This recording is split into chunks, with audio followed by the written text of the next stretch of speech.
This video will show you how to mount Fluke 3561 FC vibration sensor on blowers and other single shaft machines. Measuring vibration with a wireless sensor is very much the same as with the portable meter. Vibration from the rotating shaft and components on the shaft transmit to both bearings, then into the housings, and then into the sensors. Use the instructions in this video for a single motor shaft with two bearings and something on the end of the shaft such as a pump, a blower, a fan, or other machine types, including compressors. When mounting the sensor on the machine bearings, think about what is on the inside and how vibration will transfer to the sensor on the outside.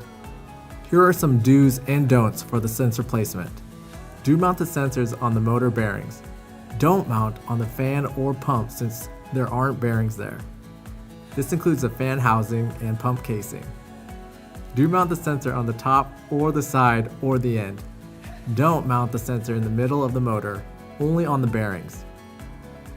Do mount the sensor on the solid metal.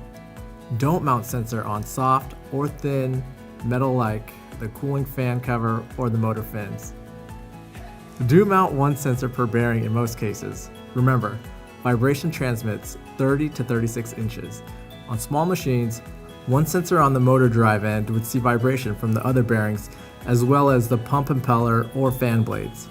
Don't forget to use an additional sensor for bearings that are farther apart.